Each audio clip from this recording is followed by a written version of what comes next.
शिव महापुराण।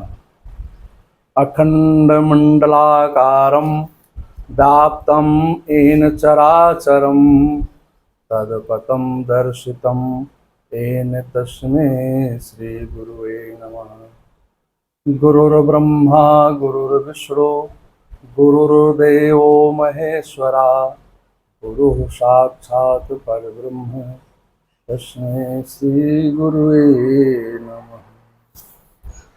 वक्रतुंड महाकाय कोटि सूर्य संप्रभं निर्विघ्नं कुरु मे देव सर्वकार्येषु सर्वथा। भवानी शंकरो वंदे श्रद्धा विश्वास रूपिणो याभ्यां विना न पश्यन्ति सिद्धा स्वान्तास्तिमीश्वर। श्वेति द्वाक्षरं नाम व्यवहारिष्यन्ति ये जना तेषां स्वर्गस्य मोक्षस्य भविष्यति चान्यथा। नमस्ते नीलकंठाय वेधसे परमात्मने विश्वाय विश्वविजिताय जगदानंद हेतवे। नारायणं नमस्कृत्य नरं चैव नरोत्तमं देवीं सरस्वती व्यासं ततो जयमुदीरये। नमो देव्ये महादेव्ये शिवाये सततं नमः। नमः प्रकृत्याय भद्राय नियता प्राणताय स्मृताम्। मंगलम भगवान विष्णु मंगलम गरुड़ाध्वजा मंगलम पुंडरीकाक्षाय मंगलाय तनो हरे। श्री सांब शिवाय नमः। श्री गणेशाय नमः। शिव महापुराण। इसके पहले हमने यूट्यूब पर श्री रामचरितमानस श्रीमद्भागवत कथा का वीडियो बनाकर डाले। अब हम शिव महापुराण की कथा बनाने की कोशिश कर रहे हैं, क्योंकि बिना प्रभु की कृपा से, गुरु के आशीर्वाद से ये संभव नहीं हो सकता है। हमारी इतनी मति नहीं है कि भगवान के कुछ वक्तव्य बोल सकूं जब तक प्रभु की कृपा न होगी। तो सबसे पहले शिव महापुराण का महात्म पर आते हैं। इसमें पहला अध्याय है शौनक जी साधन विषयक प्रश्न करने पर सूत जी का उन्हें शिव महापुराण की महिमा सुनाना।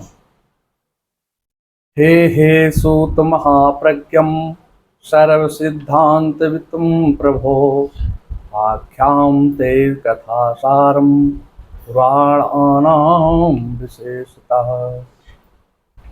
शौनक जी सूत जी से कहते हैं कि हे महाज्ञानी, संपूर्ण सिद्धांतों के ज्ञाता हे प्रभु, मुझसे पुराणों की कथाओं का सार तत्व विशेष रूप से वर्णन कीजिए। और वह कथा कैसी हो? सदाचारस्य सदर्विवेको वर्धते कथम स्वाविकार निराशास्य सज्जने क्रियते कथम। जिसमें सदाचार, भगवत भक्त, विवेक की वृद्धि कैसे होती है और साधु पुरुष किस प्रकार से अपने काम, क्रोध, अन्य विकारों को, मानसिक विकारों को का निवारण कैसे करते हैं। जीवात्मा सुरतां प्राप्तं कायो घोरे कलाविलः तस्य संशोधने किं हि विद्यते परमायनम्। इस घोर कलयुग में प्रायः असुर स्वभाव के सब लोग हो गए हैं। उस जीव समुदाय को शुद्ध अर्थात दैवी स्वभाव के दैवी संपत्ति से युक्त बनाने के लिए सर्वश्रेष्ठ क्या उपाय करना चाहिए? आप इस समय मुझसे ऐसा कोई शाश्वत साधन बताइए। हे प्रभु, हमको कोई ऐसा शाश्वत साधन बताइए जो कल्याणकारी वस्तुओं में भी उत्कृष्ट एवं परम मंगलकारी हो तथा पवित्र करने वाले उपायों में भी सर्वोत्तर पवित्र कारक उपाय हो। हे तात, वह साधन ऐसा हो जिसके अनुष्ठान से ही शीघ्र अंतःकरण की विशेष शुद्धि प्राप्त हो जाए तथा उसमें निर्मल चित्त वाले पुरुष को सदा के लिए शिव की कृपा प्राप्त हो जाए। शौनक जी की बातों को सुन करके सूत जी कहते हैं, धन्यस्तम मुनि शार्दूलम श्रवणम प्रीति लालसा अतो विचार्यम सुविधायाम वाच्यम शास्त्रम महोत्तमम। हे मुनि श्रेष्ठ, आप सब धन्य हैं।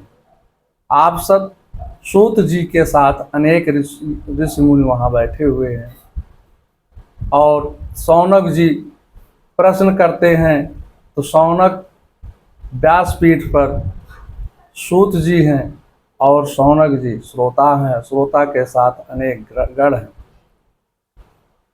सूत जी कहते हैं, हे ऋषि श्रेष्ठ शौनक जी, आप धन्य हैं। आपके हृदय में पुराण कथा सुनने के प्रति, भगवान की प्रति प्रेम एवं लालसा है। इसलिए मैं शुद्ध रूप बुद्धि से विचार करके परम उत्तम शास्त्र का वर्णन आपके सामने मैं करता हूँ। सर्व सिद्धांत निष्पन्नम भक्त्या आदि विवर्धनम शिवतोषकरम दिव्यम श्रोवस्सम रसायनम। हे वत्स, संपूर्ण शास्त्रों के सिद्धांत भगवान शिव को संतुष्ट करने वाले तथा कानों के लिए रासायन स्वरूप दिव्य पुराण का श्रवण कीजिए। यह शिव पुराण बहुत उत्तम पुराण है।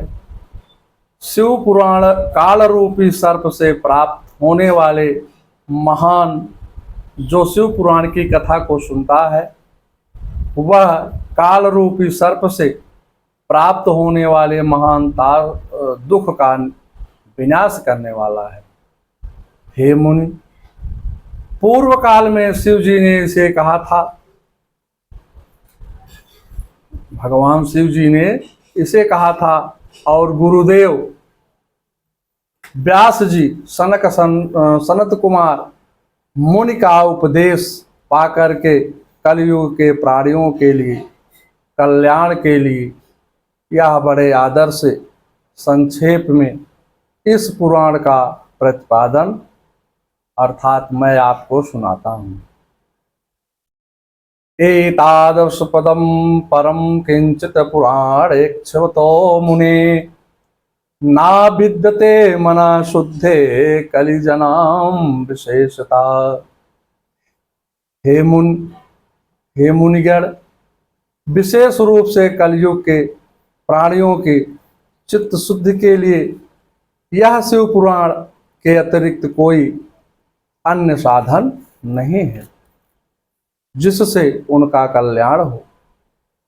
जन्मांतरे भवेत पूर्णम महदस्य सुधीमतः तस्य प्रेतम भवे तत्रम भयाभाग्यवते मुनि। हे मुन, जिस बुद्धिमान मनुष्य के पूर्व जन्म के बड़े पूर्ण होते हैं, उसी महाभाग्यशाली व्यक्ति की इस पुराण में प्रीति होती है, प्रेम होता है। यह शिव पुराण परम उत्तम शास्त्र है। इसे इस भूतल पर भगवान शिव का वांगमय स्वरूप समझना चाहिए और सब प्रकार से इसका सेवन करना चाहिए। इसके पठन पाठन श्रवण से शिव भक्ति पा करके श्रेष्ठतम स्थिति में पहुंच हुआ मनुष्य शीघ्र ही शिव पद को प्राप्त कर लेता है। इसलिए संपूर्ण यत्न के साथ, संपूर्ण यत्न साधन यह शिव पुराण माना जाता है और इसका प्रेम पूर्वक श्रवण भी संपूर्ण वांछित फलों को देने वाला है। भगवान शिव के इस पुराण को सुनने से मनुष्य सब पापों से मुक्त हो जाता है। बड़े बड़े उत्कृष्ट भोगों को उपभोग करके अंत में शिवलोक को प्राप्त कर लेता है। पुराण श्रवणस्याभो निष्पापो जायते नरा भोक्तम भोगान शोभकुलान शिवलोकम वाप्नुआत। राजसूय यज्ञ और सैकड़ों अग्नि अष्टम यज्ञों से जो पुण्य प्राप्त होता है, वह भगवान शिव की कथा के सुनने मात्र से ही प्राप्त हो जाता है। इसलिए हे ऋषिगण, जो लोग इस श्रेष्ठ शास्त्र शिव पुराण का श्रवण करते हैं, उन्हें मनुष्य नहीं समझना चाहिए। वह रुद्र स्वरूप है, इसमें कोई संदेह नहीं है। इस महापुराण या इस पुराण का श्रवण और कीर्तन करने वालों के चरण कमल की धूल मुनिगण तीर्थ ही समझते हैं। जो प्राणी परम पद को प्राप्त करना चाहते हैं, उन्हें सदा भक्ति पूर्वक निर्मल शिव पुराण कथा का श्रवण करना चाहिए। हे मुनिश्रेष्ठ, यदि मनुष्य सदा इसे सुनने में समर्थ ना हो तो उसे प्रतिदिन स्थिर चित्त से एक मुहूर्त भी इसको सुनना चाहिए। हे मुने, यदि मनुष्य प्रतिदिन सुनने में आसक्त हो तो उसे किसी पवित्र महीने में इस शिव पुराण कथा का श्रवण करना चाहिए। सदा श्रोतुम यद्यक्तो भवेत मुनि उत्तमम नियत आत्मम प्रतिदिनम श्रेयाप मुहूर्तम। यदि प्रतिदिनम श्रोतुमस्तोत्मानवो भवेत पौराश्मादिसम्मुने सूर्याक्षम पुराणकम। मुहूर्तम वा तदर्थम वा क्षणम चावा ये शृण्वन्त पुराणम तन्मम तेषाम दुर्गति भवेत। जो लोग एक मुहूर्त या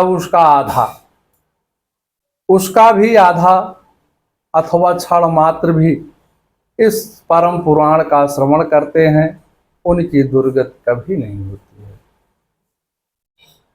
जो पुरुष इस महापुराण की कथा को सुनते हैं, वह सुनाने वाला पुरुष कर्म रूपी महावन को जला करके संसार के पार हो जाता है। विशेष करके इस कलयुग में तो शिव पुराण के श्रवण के लिए, शिव पुराण के श्रवण के अतिरिक्त और कोई साधन नहीं है। शिव के इस पुराण को सुनने से जीव निश्चल हो जाता है। और मुक्तिदायक, इससे बढ़कर के मुक्तिदायक कोई श्रेष्ठ नहीं है, श्रेष्ठ साधन नहीं है। शिव पुराण का श्रवण और भगवान शंकर के नाम संकीर्तन फल देने वाले हैं, इसमें कोई संदेह नहीं है। यत् पूर्णं सर्वदानेषु सर्वयज्ञेषु वा मुने शंभो पुराण श्रवणात् फलं निश्चलं भवेत्। पुराण श्रवणं शंभो संकीर्तनं तथा कल्पद्रुतं फलं सम्यक मनुष्याणां न संशया। कैसा फल मिलता है? कल्पद्रुम वृक्ष के समान। जो कल्पद्रुम वृक्ष फल देता है उससे कई गुना अधिक यह शिव पुराण फल देता है। कलयुग में धर्माचरण से शून्य चित्त वाले दुर्बुद्ध मनुष्य के उद्धार के लिए भगवान शिव ने अमृत स्वरूप शिव पुराण की उद्भावना किया है। अमृत पान करने से तो केवल अमृत पान करने वाला ही मनुष्य अजर अमर होता है, किंतु भगवान शिव का यह कथा अमृत संपूर्ण कुल को ही अजर अमर बना देता है। इस शिव महापुराण परम पवित्र कथा का विशेष रूप से सदा ही सेवन करना चाहिए, करना ही चाहिए और करना ही चाहिए। इस शिव पुराण की कथा का श्रवण का फल मैं क्या कहूँ। इसके श्रवण मात्र से भगवान सदाशिव उस प्राणी के हृदय में विराजमान हो जाते हैं। यह शिव पुराण नामक ग्रंथ 24,000 श्लोकों से युक्त है। कितने पुराण हैं, कितने श्लोक हैं? 24,000। चतुर्विंशतिसहस्रो ग्रंथो अयम सप्त संहिता भक्त त्रिक संपूर्ण सुरेताम परादरात। जिसमें 7 संहिताएं हैं। मनुष्य को चाहिए कि वह भक्त ज्ञान वैराग्य से भली भांति संपन्न हो, बड़े आदर से इसका श्रवण करें।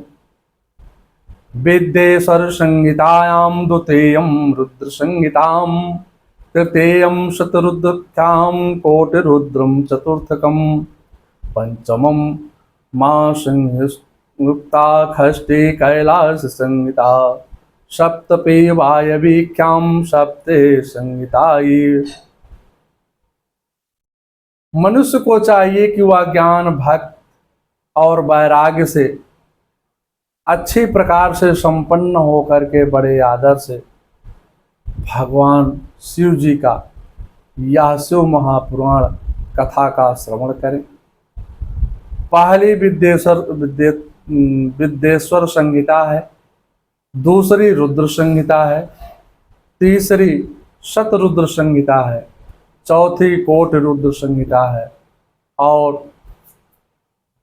5वीं उमा संहिता कही गई है और 6ठी कैलाश संहिता और 7वीं वायवीय संहिता और 7वीं कैलाश संहिता 6ठी, 7वीं वायवीय संहिता है। इस प्रकार से इसमें 7 संहिताएं हैं। 7 संहिताओं से युक्त यह दिव्य शिव पुराण परम ब्रह्म परमात्मा के समान विराजमान है और सबसे उत्कृष्ट गति प्रदान करने वाला है। जो मनुष्य 7 संहिताओं वाले इस शिव पुराण को आदर पूर्वक पढ़ता है, सुनता है, वह जीवन मुक्त हो जाता है। हे मुने, जब तक इस उत्तम शिव पुराण को सुनने का अवसर नहीं प्राप्त होता है तब तक अज्ञानवश प्राणी संसार चक्र में इधर उधर भटकता रहता है। भ्रमित कर देने वाले अनेक शास्त्रों और पुराणों के श्रवण से क्या लाभ है, जबकि एक ही शिव पुराण मुक्त प्रदान करने के लिए गर्जन कर रहा है। जिस घर में इस शिव महापुराण की कथा होती है वह घर तीर्थ रूप हो जाता है। एतद् अक्षुषु पुराणं कथं भवति यदि गृहे तीर्थं भूतं हि तद्गेहं वसतां पापनाशनम्। कैसा हो जाता है वह घर? तीर्थ के समान हो जाता है और उसमें निवास करने वाले यह पाप नष्ट कर देता है। अश्वमेधा सहस्राणि वाजपेय शतानि चा कलम शिवपुराणस्य नाहरतिं खलु षोडशीम्।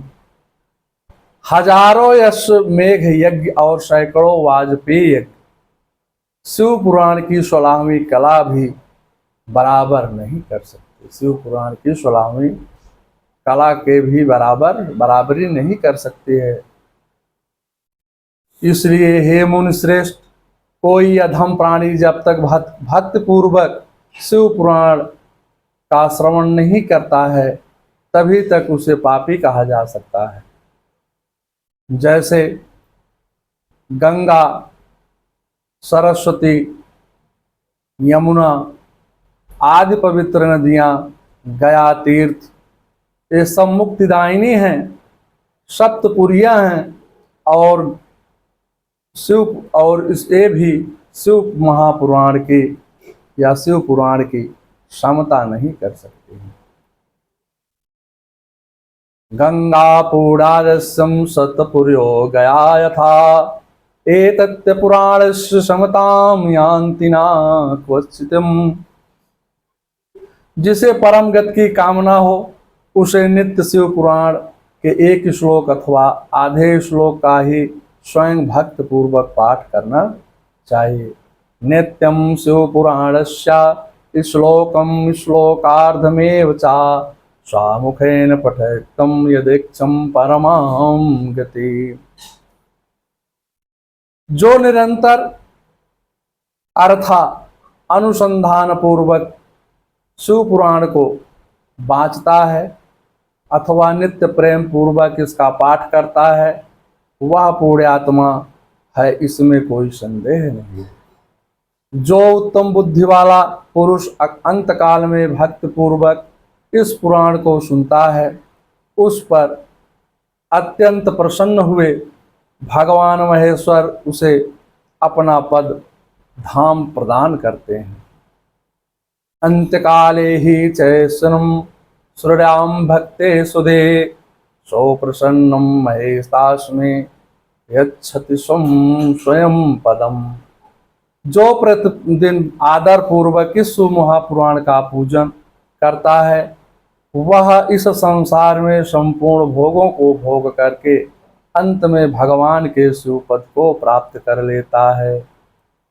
एतावांचित पुराणाम या पूजन्त्यं नित्यमादरात् सा भुक्तिम् अखिलास्तम कामान्ते शिवपदम लभेत।